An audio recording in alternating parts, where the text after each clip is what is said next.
Back to. Okay, There you go. and Jay, can you go into close session? Up at the top there where it says recording. Yep, If you can just pause that. copy that. And then will that stop that on YouTube then? I think we'll have to go in there and stop it also.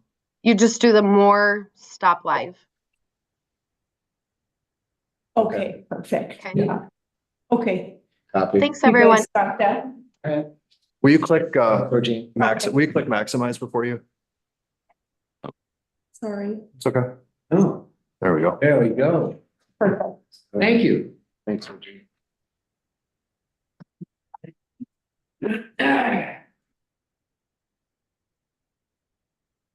All right, good morning, everyone. It is 9:01, Thursday, October 10th. I'll call this meeting of the Harbor Commissioners for the town of LaPointe.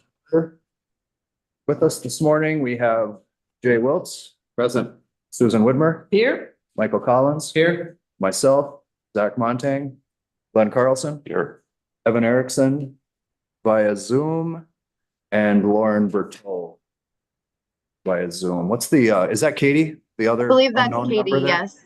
Okay. Yes, Katie and I'm listening.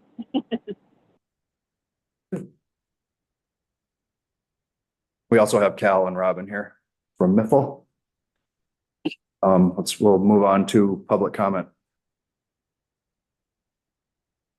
I read this article and how it's working and it's said almost thought it was satire until I kept reading and you realize you were serious. I can say it's working, but honestly, unless your activity having late boats next summer or Darlings getting not only one truck for 25,000, but a second truck at 30, I don't see it working. I mean, maybe it helps if you have two kids coming back on the 7 o'clock boat, but it's not doing much for my business, my family's business, or our customers.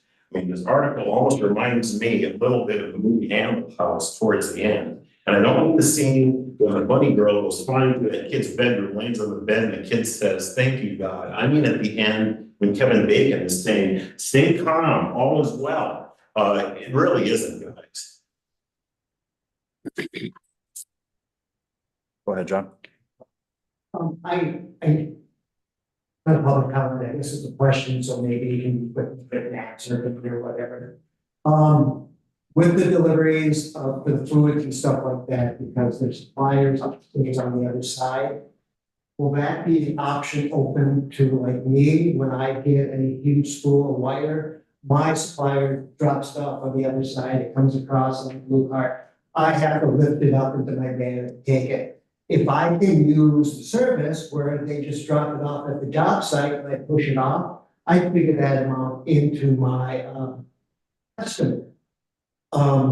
So I guess I'm just wondering if that's going to be an option open for everybody.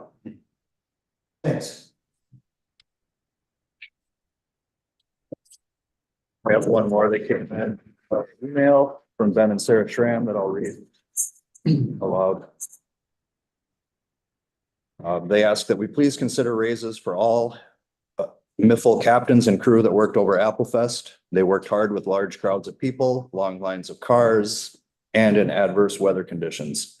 Please consider running more than 2 boats next year. Lines and wait times were very long on Friday evening and Sunday afternoon.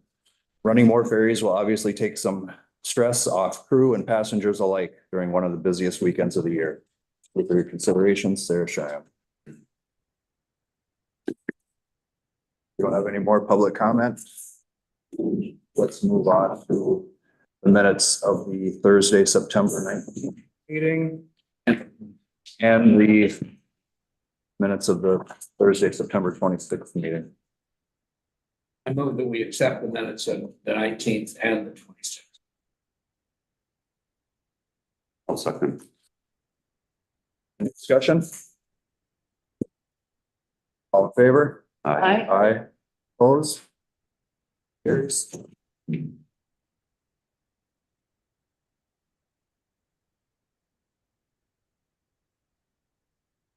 updates? Thanks.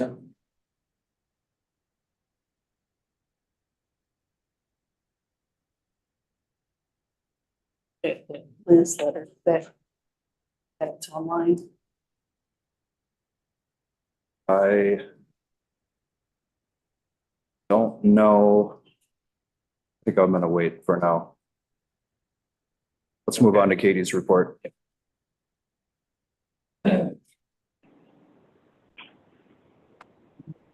Yes. Hi, everyone. Can everybody Hello. hear me okay? Yeah, I'm clear. Okay, I wasn't sure if you guys preferred for me to read through this or if just anyone had any questions regarding it. I don't know how well everyone can hear me. We can hear you loud and clear. Why don't you just touch on the highlights you would like us to know?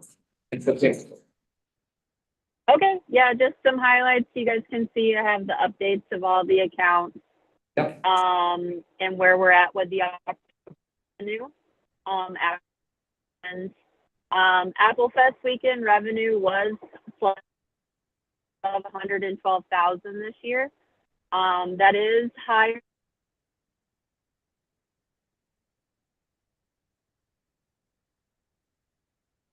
The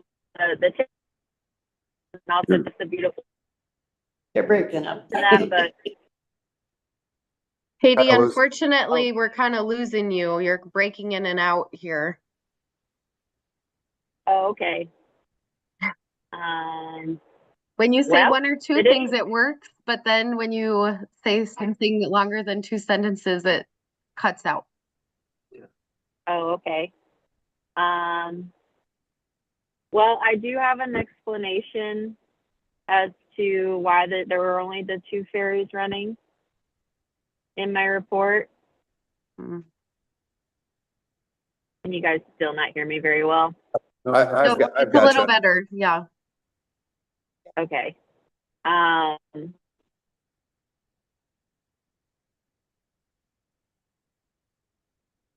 The one Yeah. That's clear here.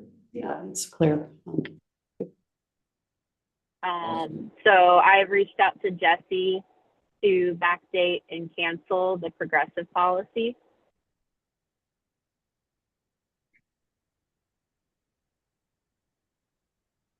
And then last I checked with Robin and Cal, Cal was planning to go pick up the new fridge truck. It sounds like he's there with you guys, so I'm sure he can give you an update on that.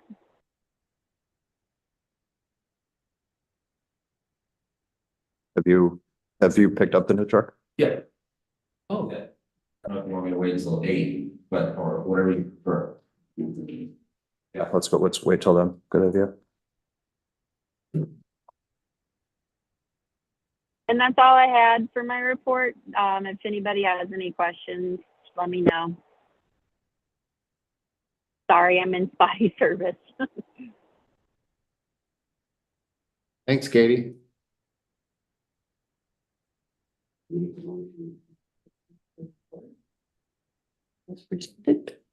Sure. I so moved. second. Is there any discussion? I would just like to ask that for the next meeting, we get a update from Katie on the traffic on the 7 PM boat. Oh, yeah. And also how things have been working out with the propane deliveries for the next meeting. Thanks. Can do, Glenn. There's nothing else. I will call the vote. All in favor? Aye. Aye. Opposed? Motion carries.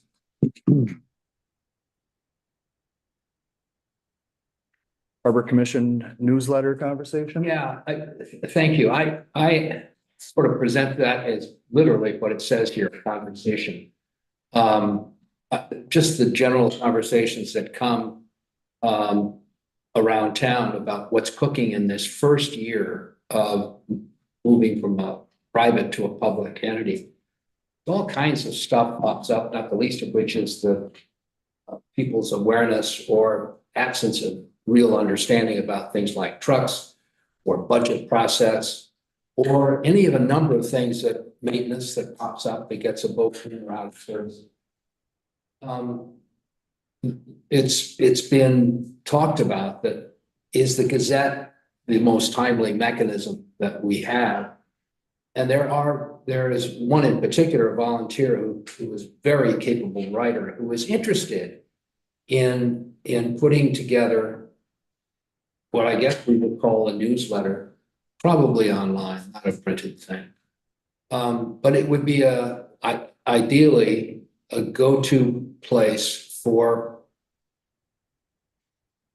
maybe not on a weekly, but certainly on a every couple of week basis kind of thing. The topics for discussion would be ones that this group would feel comfortable putting out there. And the process of getting it written would have not be a group dynamic, but it would be, you know, a couple of us maybe working with a volunteer. But I'm thinking that it's time to rely on more than just the Gazette. I completely agree with you, Michael. And the person who, and only because we already have a solution, which is this person who has volunteered Right. At no cost to do this, is the same person who does this at no cost for St. John's Lighthouse. Read that. And so if you see that lighthouse, it's, you know, very high quality, very informative, regularly published, and Tackles details. I'll stop there. So if that's something that this group would want to pursue, I can come back with a more specific sort of process as to how something like this would work. I would like to bring that volunteer into the discussion. I'm fine with furthering the conversation. Yeah, I think it's, you know, good to have something that's a little bit more frequent than maybe the Gazette to give updates to people. Place where they can go and look. Sounds like a good idea. Great. Okay, will do. Thank you. Thank you. And it also helps develop this online presence that you can then use on an ad hoc basis. You know, if something pops up, you know, in between the, you know, between the newsletter. Yeah, exactly. And so, great. Thank you, Michael. Good. Refrigerator truck updates and discussion. So we picked it up. It is back. We were also able to pick up a electric pallet jack with it on the way back. We tested everything out. It's working phenomenal. We got it down to -3. It can get down to where we're going to be using it for the first set of deliveries on Tuesdays. The requirement is 35 degrees. That's what the truck needs to be at. We can get there, there's a million variables, right? If it's 45 degrees out or 75 degrees out, but on a 75-degree day, we can get down there anywhere between, 20 minutes if there's low humidity and 40 minutes, if there's kind of a high humidity day, right? And that's just how much humidity can play into the whole factor at the same temperature. But otherwise, it's running great. It's ready for service. It's hopefully will do its first run on Tuesday, and from there, we'll just keep finding out what uses for it. Is there any particular questions anybody had on it? Has it been added to the West Bend insurance policy? Not yet, but it will be before it goes into service. What do you think of John's comments about using it for other large items to the end? There's definitely going to have to be, cost factored into it, just like, costs are being factored in for its current use. There's additional costs. It's not just the same weight delivery fee, right? And that's kind of what we're running into. The limit on the liftgate is 2,500 pounds. The pallet jack is 500 pounds. So we have about 2,000 pounds of which we can work, which is something. It's not nothing, but it is, essentially it's set up for food, right? I don't know what the weight of a coil to which you referred weighs in at. We got a coil speed yesterday and it was 108 pounds. I don't think you want to drive the fridge truck to the north end of the island. I don't see maybe on-site deliveries, but to be able to unload it out of that truck at the end of the dock into I mean, an. there's options that will be able But to. that coil went on a cart. And then it could go in a van, but I mean, you know, it's like. And that's what, again, I don't. And that's what he spoke to. Is getting it delivered, you know, on site. Again, I think that the intention behind the food is because to minimize its time exposed to, you know. It's perishable. Yes, you know, so we're getting it to that location. And again, from there, you know, the plan is it's getting dropped off right there and we're leaving. So we're minimizing our time dealing with it. We're gonna bring it to the lot. We will drop it off in the lot and we will get back on the boat to minimize how much time I have to have staff out on this. But I thought Parsons, and you're gonna, the uni truck, Mhm. the food truck, they're gonna unload it out of the shop. Yep, Okay, but then when it comes over here, the only person licensed to drive it would be Parsons, so he has to stay until it's unloaded. he will unload. So he's just going to take the pallet, put it on the Oh, I gate, see, the okay. exact same process as loading it. I see. I anticipate that being, you know, 15-20 minutes. You know, so offloading, just the, you know, once you're there, 15-20 minutes, Okay, doors up, 15-20 minutes, offload, close up the door and leave. From there then, because that's been the issue right now is that they've had to depalletize it sort of in front of us, right? Yeah. And so, you know, they have to take it off one item at a time, one item, you know, dolly at a time. Well, now they'll be able to depalletize it up. You know, but again, that's faster. It's less time exposed to the elements in total. So again, I think there's differences there. You know, but for heavier load items to move, you know, it certainly gives us a whole different avenue that we can explore. We do have a liftgate truck, which can deal with some small things, but the liftgate on this is big enough for a 4x4 pallet and a jack. So our ability to do those things is significantly higher. And then of course it being enclosed. So should something need, you know, the situations that actually came up in the past, Radke told me about one where, you know, in the winter we trips were canceled and the food delivery truck shows up anyways. And we've had situations where, you know, food has had to sit on, you know, and he's like, I remember him telling me the story, what do I do? You know, so again, having the ability to deal with these situations, whether it's food or maybe it's a large oversized item that we just need to put, you know, undercover, quite a bit of uses for this. but it will also in the winter, that's a big truck, so it'll have to go right down the center. And then, Yeah, or on the niche. and it will be a, you know, capacity issue for other contractors. and stuff. You know, so. So that'll be, again, a different hurdle to get over is, you know, dealing with, okay, when does the food show up and when is a good time for it to go over? But again, having the ability to say, you know, we're keeping this at the ideal temperature, you know, buys us more time for that. Whether it's keeping it from freezing or keeping it from thawing. Any other questions on it? Great. Before we brought it home, it was fully serviced again at a shop, you know, the oil's changed on the unit, on the refrigeration unit. So it is good for currently about another 1,500 hours, which it is, you know, it has 1,300 hours on it now in the last 7 years. So, you know, you can put it in our use case, that's gonna be a very long service life. And I'm sure you'll calendar it. Yes. It's in there right now. Okay, thank you.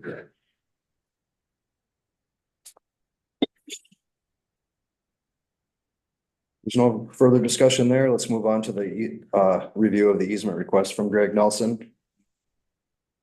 You've probably seen that he submitted a new letter addressing Town Point Harbor Commission. Appropriately addressing right organization. Right.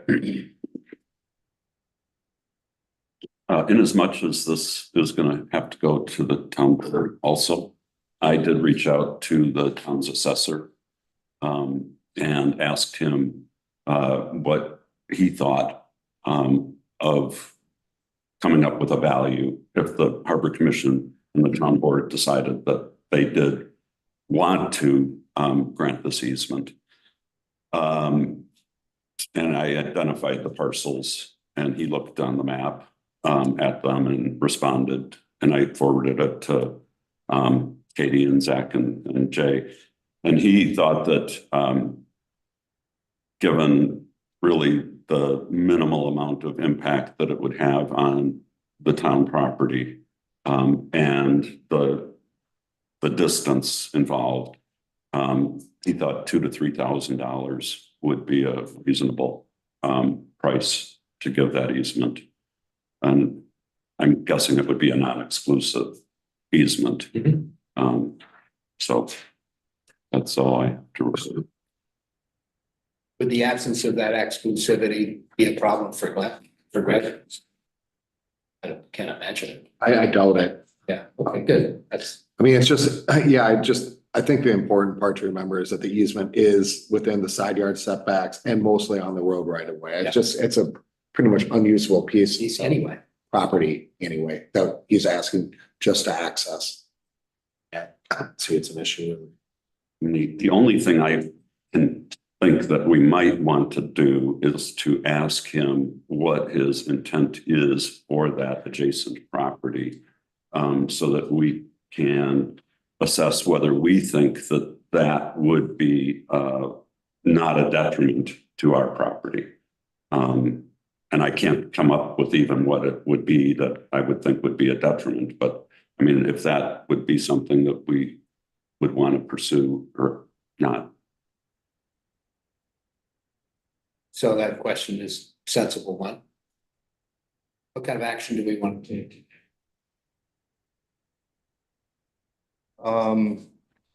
I will make a motion that we recommend that the town board approve the easement. I think that, is it Steve?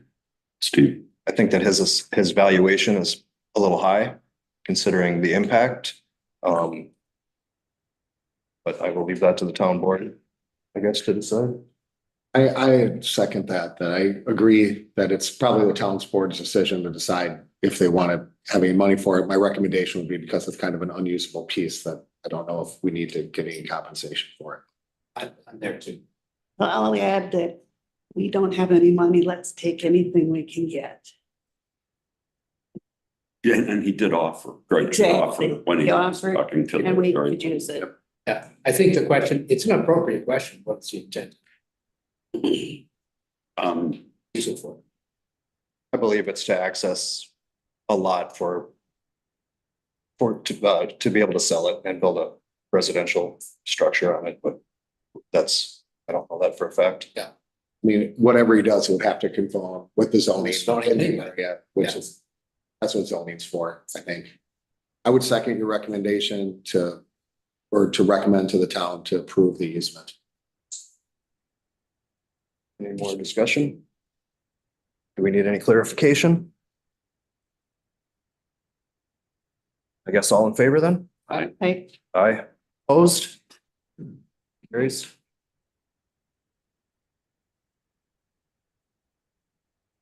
Evan, are you with us?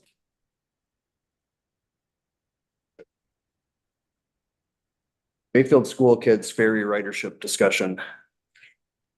I'm just gonna unmute myself for a second. Sorry to interrupt. Evan texted yes, so I'm not sure that he's Okay. able to speak, through the phone, but he said he is here and listening at least. Okay, thank you. I guess on that note, Lauren, were you able to go back through the minutes and find any past decisions regarding Bayfield, non-resident Bayfield students? No, I'm very sorry. I have not had the time to do so.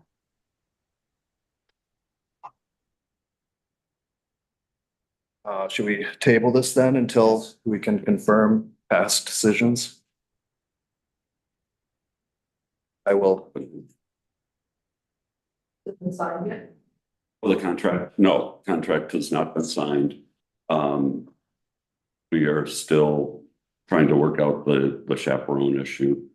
But that's a separate issue and as I understand, this is about do we extend, if you will, free ridership to the Bayfield students, all Bayfield students.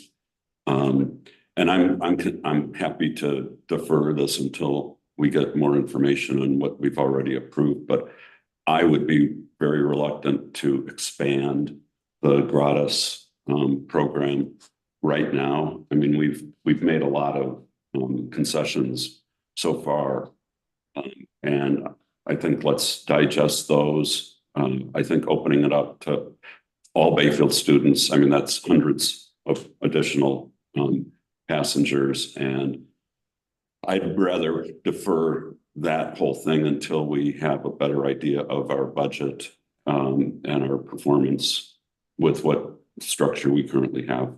That's fair. And I think it could open up behavioral issues as well, which Yeah, so I agree that we should probably digest this more or make sure that we're making a very sound plan. But I do think that if we limited it to ridership with an island kid, then it wouldn't be hundreds, it would be however many island students we have. So it would restrict that Yeah. a little bit, but we do need to be clear about exactly what we're proposing. Not maybe all Bayfield kids ride for free at all times. Yeah. Whatever. So I think it should be considered thoroughly. oh, sorry. I mean, if we didn't include anything, I would think riding back over at 7:30 and back at 4:30, with the chaperone. Right, at the Because normal because then times. they would be there because they were, either participating in school or whatever. It's a good point. It would be legitimate, but if you had a free for all, I mean, Yeah, it's not. It's a free for all. It's a free-for-all, Well, it's a free for all in some of them too. right? Don't want that. Yep. I move that we defer this discussion until we get further information. I'll second that if it's a motion to table. Thank you, and I will, this week, next meeting, I will have an answer for you. Sorry about that. Yes, Okay. all in favor? Aye. Aye. Opposed? Motion carries. Madeline project update. Okay, so, where we're at right now. The paint is going on, we are on schedule with all of the things that we've added, so we're not on the original timetable, we're on a modified timetable, but everything is going to that schedule.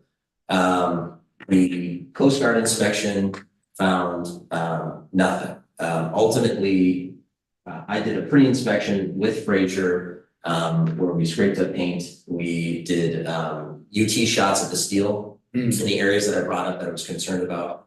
The area that I mentioned in the previous meeting that I thought, might go either way is essentially right at its safety limit. So it's underneath the wastage, acceptable wastage. We presented it to the Coast Guard. They agree it's acceptable, so they've seen everything. But it is something down the road, yet it's right at that border. So I would assume, sometime within the next 5 years, hopefully 5 years, we'd have to deal with that. But good paint is the number one preventer of more wastage. It is in the budget to, the budget I submitted, proposed budget, to, address interior paint, because that's where the rusting is coming from in this particular case. It's coming from the inside going down. Outside of the, Is there a compartment with salt on the deck, salt gets everywhere, yeah, from cars. Yeah. Yeah.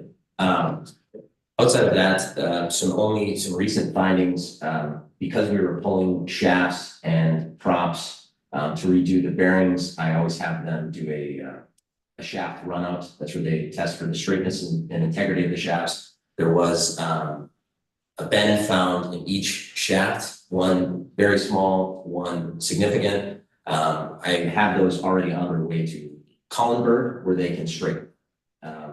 We don't know exactly, what that entails at the moment until they have it in their hands. They should have them today, and I should have a finding very quickly. But overall, this isn't a significant expense at the moment. This is a relatively simple procedure. Again, in the scheme of things, it's nothing major surgery at this point.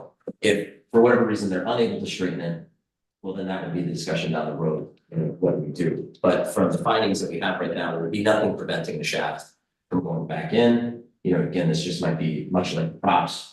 Hey, we have to have a plan to replace these at some point. I don't feel that that's the case at the moment. I feel that we're going to be able to straighten them, put them back in. The cost is going to be very reasonable. The propellers that we ordered originally came back over a month ago with a bad cast. So what that means is they got to the manufacturer surveyed the steel and found that the steel was not in good enough condition, the casting, to make a propeller out. So I've been dealing with this for now, well over a month to try and see if I can get another propeller on schedule for this. We believe we will be able to still make our deadline, restarting the process from scratch, since again, I started this so much earlier, to hedge bets on it. We will be repairing, we retested the old propellers, which we just repaired back in, I believe it was June. Cracks were found again, they're at the end of their life. Yeah. We will be repairing those cracks as budget friendly as possible, just getting everything touched up, nothing pretty. For the worst case event would be the boat would have to get back in the water and then hauled back out of Washburn to swap the props around within, realistically at this point, we're gonna be within a couple of days. As of this moment though, if everything stays as scheduled, I will have the new props on the boat before it leaves Richmond, which is pulled quite a few strings to get it to happen, but this is the first time Cullenberg has ever seen a casting come back bad. So this is a good thing. I mean, as much as this is a bad thing, the quality control system worked, prevented us from inheriting poor castings. So everything is going, again, relatively well. The boat is in really good shape. To go through an entire Coast Guard inspection like that without anything, I don't think I've ever had that. Yeah. So that's a really good sign of the condition of the vessel.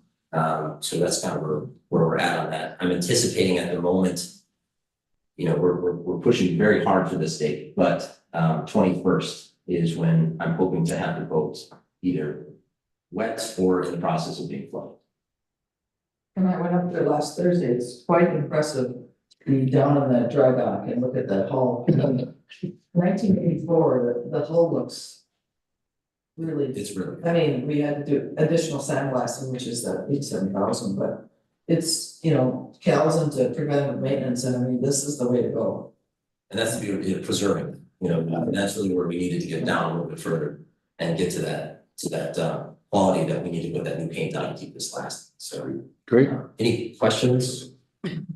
Does the refurbishing of the props affect the kind of deal that you had with the painter? No, and he's aware, he would not receive them until we're done with them. So it's, if worst case happened that whatever reason we kept these on 6 months, he wouldn't get them until the end of the 6 months. I saw something about deck painting and non-skid. Mhm. What does that involve?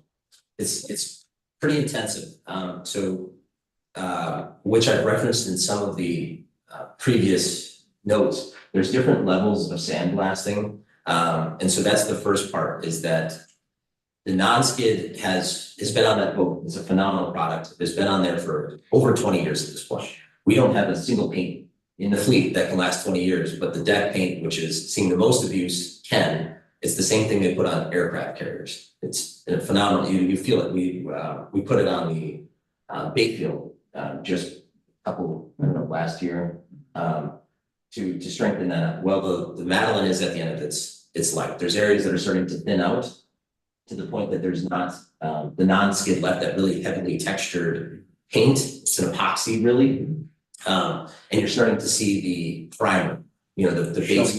Yes. Yeah. And so if you walk the deck and you look down, you'll see some spots. So what we're doing right now is we're not stripping the whole deck, because there's areas that still have, some good life left in them. And there's some areas that are pretty bad. We are just going to do an SP10 sandblast, which is the second to most intense sandblast, which takes it down to a near white metal. So it almost looks shiny. And then we re-put on a base coat primer, and then we put the non-skid back on it.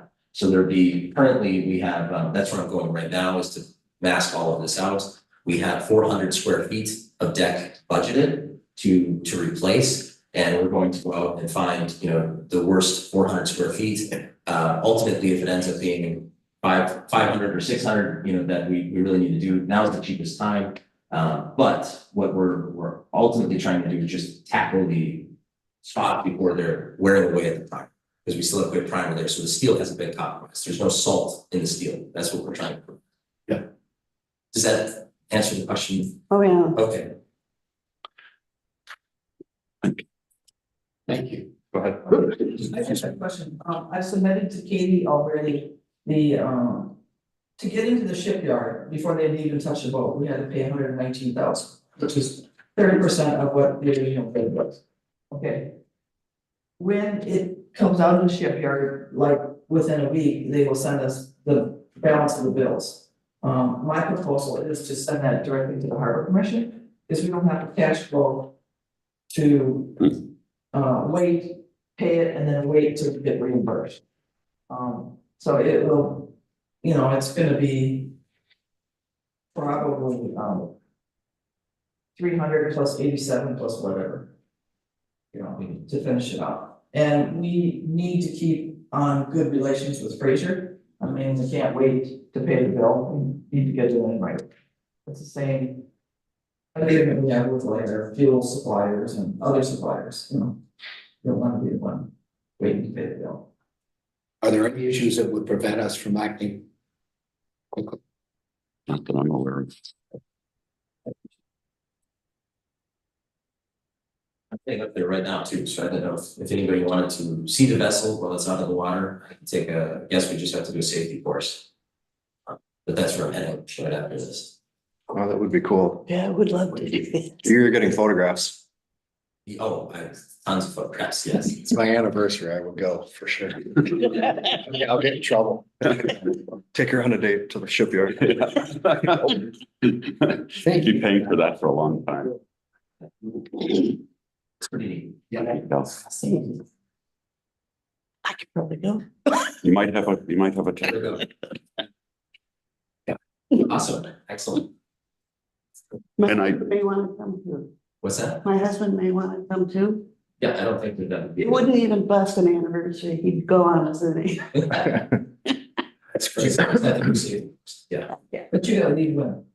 I'm leaving immediately after, but if you want to drive up, you know, I'm gonna be there for a few hours, so if you just head up after this, I'll be there, I'll notify them. Okay. That, you know, a member from the Harbor Commission is coming, and a +1, and then, we can just kind of communicate outside of here. And if you bring your own vehicle, then you can kind of come to one here. Sure. Oh, cool. And it's pretty.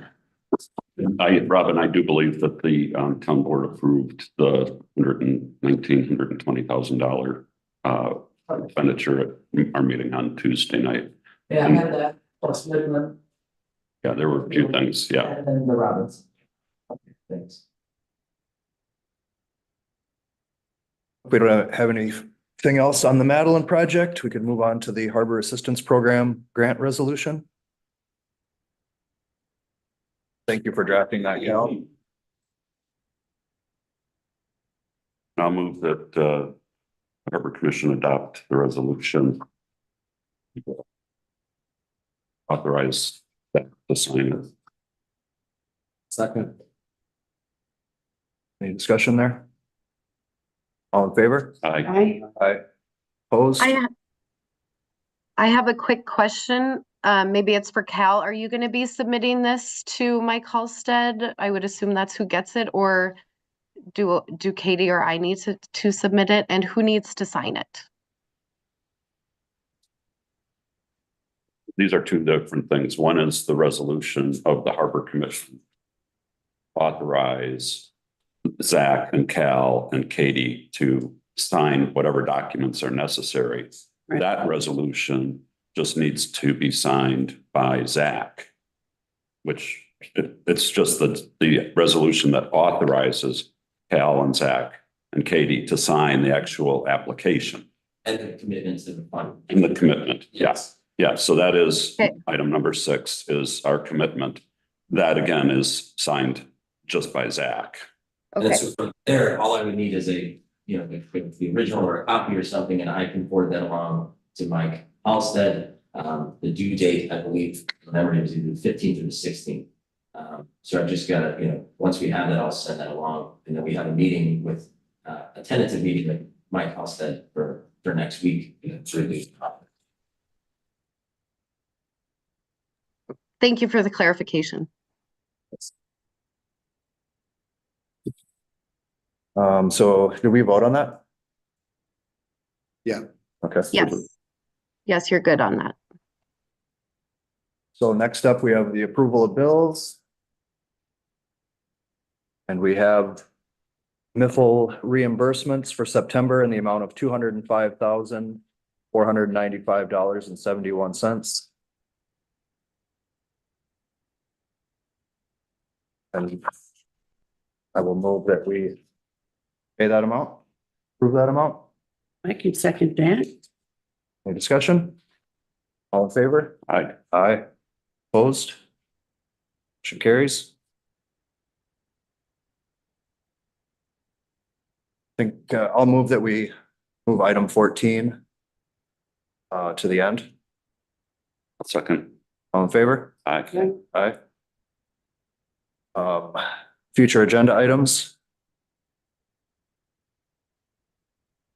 The tabled items. Sort of the newsletter discussion, you could get that. Depends on whether or not I can get the volunteers to be available, but I think that'll. And we'll carry over the Bayfield School Kids discussion. Do we get on the agenda or just make sure that we revisit with Katie, the propane issue that the Brummers are having? That will, so that we can get some clarification in that.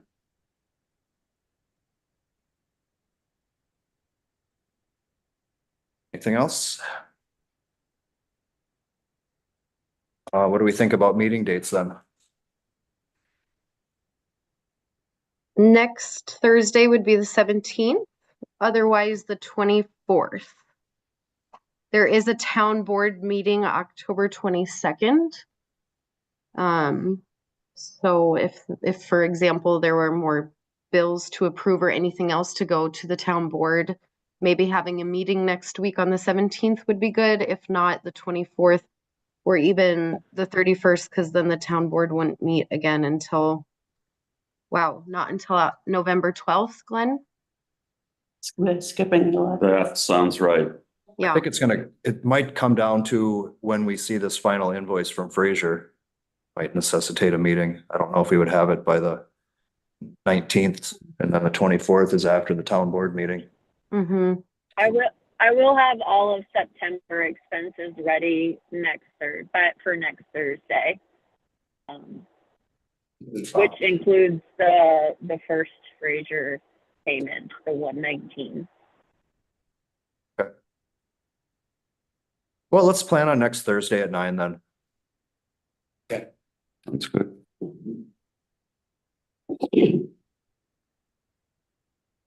Public comment?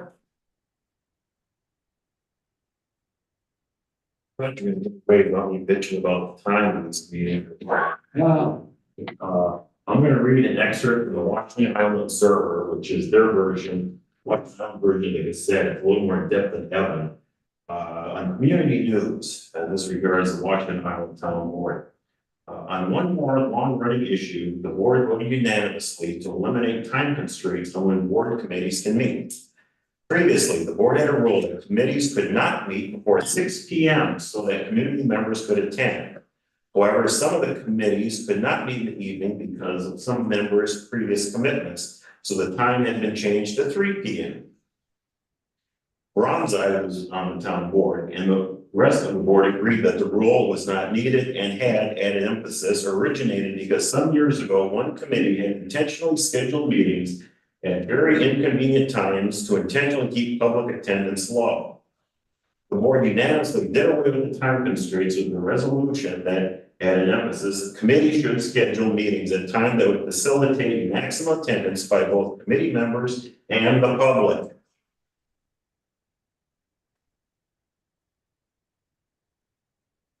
Items for the record.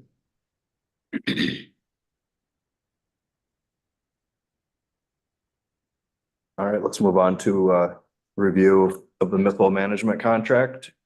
And at this time, I'll move that we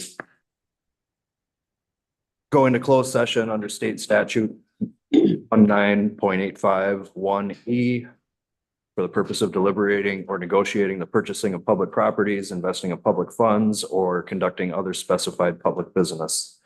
Whenever competitive or bargaining reasons require a closed session.